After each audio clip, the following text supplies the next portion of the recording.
Jakarta, isu lama soal keaslian ijazah Presiden Joko Widodo kembali mencuat. Kali ini tuduhan datang dari Roy Suryo, mantan Menteri Pemuda dan Olahraga, yang mengklaim memiliki bukti visual berupa foto dan video skripsi Jokowi. Dokumen itu disebut-sebut diperoleh dari Perpustakaan Universitas Gadjah Mada, UGM. Unggahan Roy Suryo langsung viral. Publik terbelah, ada yang meyakini narasi pemalsuan itu, ada pula yang mempertanyakan keabsahannya. Beberapa ahli digital bahkan menyatakan dokumen tersebut janggal dan berpotensi telah dimanipulasi. Di tengah riuhnya opini publik, seorang pakar digital forensik bernama Joshua Sinambela akhirnya angkat bicara. Dalam video pernyataan resmi yang diunggah ke media sosial, Joshua mengungkap fakta mengejutkan. Dokumen yang digunakan untuk menyerang Presiden Jokowi adalah dokumentasi pribadi miliknya yang telah disalahgunakan oleh pihak lain. Saya pastikan, dokumen itu bukan dari UGM, melainkan hasil dokumentasi pribadi saya untuk kepentingan riset, ujar Joshua dalam video berdurasi 7 menit tersebut. Pernyataan ini langsung mengubah arah diskusi. Roy Suryo yang semula tampak yakin, kini mulai digugat banyak pihak karena keabsahan sumber yang dia klaim. Siapa Joshua sebenarnya? Bagaimana dokumentasinya bisa beredar luas? Dan apa motif dibalik penyalahgunaan tersebut? Pertanyaan-pertanyaan ini akan dibahas lebih dalam laporan video ini, dan akan membahas latar belakang Joshua Sinambela, sang pakar digital forensik yang kini jadi pusat perhatian nasional. Yogyakarta, nama Joshua Sinambela mendadak ramai diperbincangkan setelah video klarifikasinya viral di berbagai platform media sosial. Siapakah dia sebenarnya? Joshua bukan orang baru dalam dunia digital forensik. Ia merupakan pendiri sekaligus CEO PT Analis Forensik Digital, sebuah lembaga independen yang kerap diminta oleh institusi hukum dan media untuk memverifikasi keaslian dokumen digital, termasuk video, gambar, dan metadata.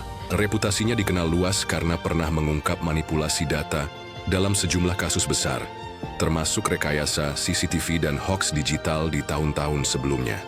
Lulusan teknik informatika dari salah satu universitas ternama di Yogyakarta ini memang dikenal memiliki ketertarikan pada integritas data digital. Dalam beberapa wawancara terdahulu, Joshua sering menekankan pentingnya etika dalam penggunaan dokumen elektronik. Ia percaya bahwa kejujuran data adalah fondasi dari kepercayaan publik. Terkait kasus skripsi Jokowi, Joshua mengaku memiliki dokumentasi asli karena ia pernah melakukan riset arsip pendidikan tokoh nasional untuk keperluan akademis dan seminar teknologi. Ia tidak pernah berniat menyebarkannya ke publik, apalagi dalam konteks politis. Saya dokumentasikan itu sebagai bagian dari riset legal dan personal. Tidak pernah saya izinkan untuk dipakai di luar konteks akademik, ujarnya. Joshua mengaku terkejut ketika mendapati potongan gambar dan video dalam arsip pribadinya beredar luas di media sosial dengan narasi yang menyudutkan Presiden Jokowi. Yang lebih mengejutkan, dokumen tersebut diklaim seolah berasal dari UGM, padahal tidak ada catatan peminjaman atau akses resmi dari sana untuk dokumen yang ditampilkan. Di akhir videonya, Joshua mengungkap bahwa ia telah mencoba menghubungi salah satu pihak penyebar, Rismon Sianipar, sejak Maret 2025, namun tidak mendapat respons. Bab berikutnya akan membahas bagaimana penyebaran dokumen ini bisa terjadi, dan siapa saja yang terlibat dalam penyalahgunaan tersebut. Jakarta, setelah Joshua Sinambela mengonfirmasi bahwa dokumen yang digunakan untuk menyerang Presiden Jokowi adalah miliknya, publik bertanya-tanya, bagaimana dokumen pribadi itu bisa sampai ke tangan Roy Suryo dan digunakan sebagai bukti pemalsuan ijazah. Penelusuran awal menunjukkan bahwa penyebaran dokumen dimulai pada akhir Februari 2025. Sebuah akun anonim di platform X, dulu Twitter, mengunggah video berdurasi 21 detik yang memperlihatkan sampul skripsi dengan nama Joko Widodo dan logo Universitas Gadjah Mada. Dalam narasi cuitannya, akun tersebut menyebut dokumen itu sebagai bukti otentik dari UGM. Tak berselang lama, unggahan itu di-retweet oleh Roy Suryo, yang menambahkan klaim bahwa dokumen tersebut ia dapatkan dari relasi akademik di Yogyakarta. Di hari yang sama, unggahan itu menyebar luas ke berbagai platform, termasuk grup WhatsApp dan kanal YouTube. Namun, metadata dari video tersebut menunjukkan kejanggalan. Beberapa analis digital independen mencatat bahwa format file dan resolusinya sesuai dengan pola dokumentasi internal PT Analis Forensik Digital. Dugaan penyalahgunaan pun menguat. Joshua Sinambela dalam klarifikasinya menyatakan bahwa file tersebut pernah ia arsipkan secara pribadi dalam folder riset tahun 2023 dan tidak pernah diunggah ke internet. Ia menduga ada pihak yang pernah bekerja Sama dalam proyek seminar publik di tahun itu yang secara tidak sah mengambil salinan dokumen. Saya tidak bisa berspekulasi siapa pelaku pastinya, tapi jelas ini pelanggaran privasi dan manipulasi konteks, ujar Joshua Nama Rismon Sianipar, seorang aktivis media sosial yang dikenal dekat dengan Roy Suryo. Disebut dalam konteks penyebaran awal, Joshua mengaku sudah berusaha menghubungi Rismon sejak Maret 2025 untuk meminta klarifikasi, namun tak mendapat balasan. Dalam bab berikutnya, akan dibahas lebih dalam soal keterlibatan Roy Suryo dan jejak digital yang mengaitkannya dengan dokumen milik Joshua. Jakarta, nama Roy Suryo kembali menjadi sorotan publik, bukan hanya karena pernyataannya terkait ijazah Presiden Jokowi, tetapi juga karena perannya dalam menyebarluaskan dokumen yang kini terbukti merupakan milik pribadi Joshua Sinambela. Sebagai mantan menteri dan dikenal sebagai pakar telematika, Roy Suryo memiliki pengaruh kuat dalam membentuk opini publik, terutama di media sosial. Unggahan pertamanya pada akhir Februari 2025 menyebut bahwa dokumen skripsi Jokowi diperoleh dari arsip terbuka UGM. Ia memperlihatkan video dan tangkapan layar yang menampilkan nama Jokowi dan logo kampus. Tak lama, media alternatif dan sejumlah kanal YouTube mulai menggandakan narasi tersebut, menguatkan persepsi bahwa dokumen itu asli dan mendukung dugaan pemalsuan ijazah. Namun klaim Roy segera dipertanyakan. Dalam analisis digital yang dilakukan oleh tim independen serta PT, Analis Forensik Digital, ditemukan bahwa file yang digunakan Roy identik dengan dokumen pribadi Joshua, termasuk pada struktur data internal yang tidak akan muncul pada dokumen dari perpustakaan umum. Dokumen yang dia sebarkan tidak mungkin berasal dari UGM, karena mengandung hash kode dan sistem penamaan berkas milik internal kami, ujar Joshua. Lebih dari itu, Joshua menunjukkan bahwa video yang diunggah oleh Roy telah mengalami pemangkasan durasi serta penghilangan watermark digital, tindakan yang menurutnya dilakukan secara sengaja untuk menghapus jejak kepemilikan. Meski diminta untuk mengklarifikasi sumbernya, Roy Suryo tidak memberikan jawaban spesifik. Ia hanya menyatakan bahwa dokumen tersebut sudah beredar di publik dan ia hanya meneruskan. Sikap ini dinilai tidak etis oleh sejumlah pakar, mengingat latar belakang Roy sebagai figur publik yang dianggap memahami konsekuensi penyebaran dan informasi digital. Publik kini menunggu apakah Roy Suryo akan bertanggung jawab secara hukum atau tetap bersikeras mempertahankan klaimnya. Sementara itu, Joshua mulai mempersiapkan langkah hukum untuk melindungi dokumentasi pribadinya dari penyalahgunaan. Lebih lanjut, bab selanjutnya akan membahas respon masyarakat, akademisi, dan UGM terhadap kontroversi ini. Yogyakarta, setelah Joshua Sinambela secara terbuka menyatakan bahwa dokumen skripsi Jokowi yang beredar adalah miliknya, reaksi keras datang dari berbagai pihak. Kalangan akademisi, masyarakat umum, hingga pihak Universitas Gadjah Mada, UGM, sendiri mulai angkat suara, menanggapi kontroversi yang dinilai mencederai integritas akademik. Pihak Universitas Gadjah Mada, melalui humas resmi, menegaskan bahwa dokumen skripsi milik Presiden Joko Widodo tidak pernah diberikan kepada pihak luar tanpa izin resmi. Kami tidak pernah menerima permintaan atau memberikan akses dokumen skripsi Presiden kepada publik atau pihak manapun dalam bentuk digital, ujar perwakilan UGM. Pernyataan tersebut semakin memperkuat dugaan bahwa dokumen yang diklaim Roy Suryo bukan berasal dari sumber resmi. Sebaliknya, temuan Joshua mengenai metadata dan struktur file digital telah memunculkan keyakinan kuat bahwa penyebaran informasi dilakukan secara tidak sah. Di media sosial, reaksi publik pun terbelah. Banyak yang memberikan dukungan kepada Joshua atas keberaniannya membongkar penyalahgunaan dokumentasi pribadinya. Langkah Joshua menyelamatkan wacana publik dari manipulasi, tulis seorang netizen. Sementara itu, sebagian kecil masih mempertahankan sikap skeptis terhadap klaim Joshua, mempertanyakan mengapa dokumentasi itu disimpan secara pribadi. Di kalangan akademisi muncul desakan agar pemerintah dan kampus memperketat sistem dokumentasi dan akses publik terhadap arsip penting, terutama terkait tokoh nasional. Kejadian ini menunjukkan betapa rentannya data digital terhadap penyalahgunaan jika tidak ada sistem proteksi yang ketat, ujar Dr. Eni Rahmawati, pakar perpustakaan digital dari Universitas Indonesia. Organisasi masyarakat sipil seperti Masyarakat Anti Hak Atas Manipulasi Digital (Mahamad) juga menyerukan pentingnya penyelidikan lebih lanjut, bukan hanya terhadap Roy Suryo, tapi juga terhadap pihak-pihak lain yang terlibat dalam penyebaran dokumen yang dimanipulasi. Sementara itu, Joshua mengaku mendapat banyak dukungan moral dari rekan sejawat dan komunitas profesional forensik digital. Ia menegaskan akan terus bersuara agar tidak ada lagi penyalahgunaan dokumen pribadi demi kepentingan politik.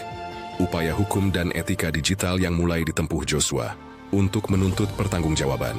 Jakarta merasa integritas profesional dan hak atas data pribadinya telah dilanggar. Joshua Sinambela kini mengambil langkah hukum. Dalam konferensi pers terbatas yang digelar pada pertengahan April 2025, Joshua mengumumkan bahwa tim kuasa hukumnya telah resmi melayangkan somasi kepada Roy Suryo dan Rismond Sianipar, serta pihak lain yang diduga terlibat dalam penyebaran dokumen miliknya. Ini bukan semata soal politik atau nama baik presiden, kata Joshua. Ini soal prinsip dasar perlindungan data dan etika dalam penggunaan dokumentasi digital. Langkah hukum ini tidak hanya melibatkan aspek pidana, seperti penyebaran dokumen tanpa izin dan pemalsuan metadata, tetapi juga menyentuh aspek perdata terkait pelanggaran hak cipta serta kerugian moral dan profesional. Joshua juga menyerahkan bukti lengkap berupa hash file, jejak digital, serta korespondensi internal yang menunjukkan bahwa file yang tersebar memang berasal dari arsip pribadinya. Dalam laporan resmi ke Polda Metro Jaya, Joshua menyebut adanya indikasi kuat bahwa dokumennya dimodifikasi sebelum disebarkan. Watermark dan kode enkripsi yang kami tanamkan pada versi asli telah dihapus. Itu bukan ketidaksengajaan, melainkan niat untuk menyembunyikan asal dokumen, ungkapnya. Sementara itu, sejumlah pengacara dan pakar etika digital turut angkat suara. Menurut Dr. Indra Laksamana, pakar hukum teknologi informasi dari Universitas Pajajaran, tindakan yang dilakukan terhadap dokumentasi Joshua bisa dikategorikan sebagai pelanggaran serius terhadap UU ITE dan UU Perlindungan Data Pribadi. Jika terbukti, ada dasar kuat untuk membawa kasus ini ke pengadilan, ujarnya. Tak hanya di jalur hukum, Joshua juga menggandeng sejumlah lembaga literasi digital untuk mendorong edukasi publik tentang pentingnya etika dokumentasi dan perlindungan data pribadi. Kasus ini harus menjadi pelajaran nasional. Tidak semua data yang beredar di internet bisa diperlakukan sembarangan, tegasnya. Bagaimana pergerakan publik dan komunitas digital mulai menciptakan tekanan sosial terhadap penyebar hoax, serta bagaimana kasus ini mulai membentuk narasi baru menjelang tahun politik. Jakarta, seiring bergulirnya proses hukum dan investigasi digital yang dilakukan oleh Joshua Sinambela, gelombang tekanan sosial terhadap penyebar hoaks pun kian menguat.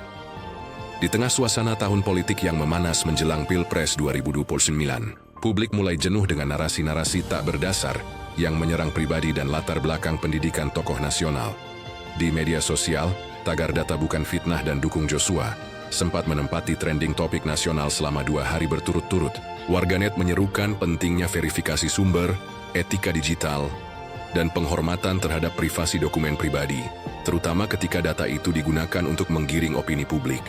Banyak tokoh muda dan akademisi turut angkat suara. Ini bukan semata soal Jokowi atau Roy Suryo. Ini tentang bagaimana bangsa ini memperlakukan informasi dan kebenaran, ujar Rifda Kamilah, dosen ilmu komunikasi dari Surabaya. Ia juga menekankan bahwa kasus Joshua menandai titik balik penting dalam literasi digital nasional. Di sisi lain, tekanan publik juga mulai menyasar Roy Suryo dan para penyebar informasi palsu.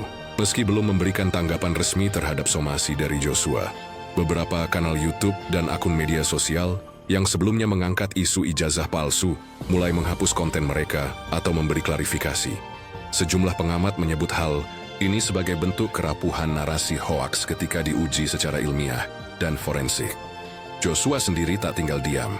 Ia bekerja sama dengan komunitas IT dan jurnalis investigatif untuk menggelar lokakarya daring bertema melindungi kebenaran di era manipulasi digital.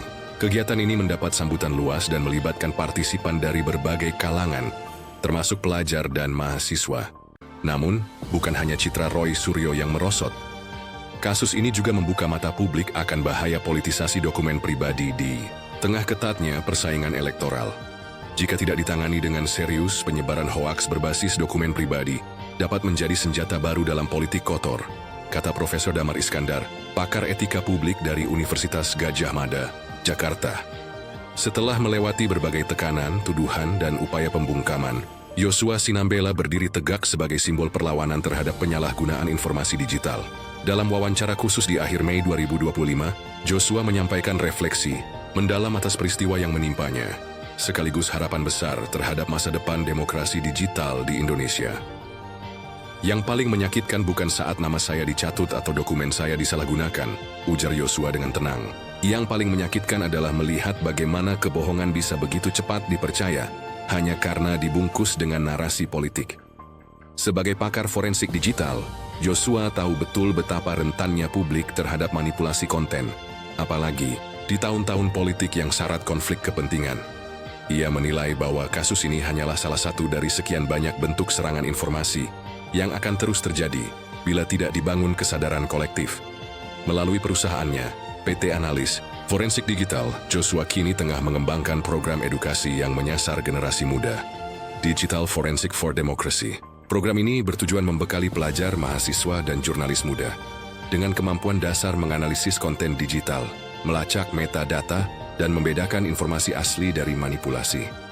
Demokrasi digital hanya mungkin tumbuh kalau rakyatnya melek data, bukan sekadar melek informasi, tegasnya.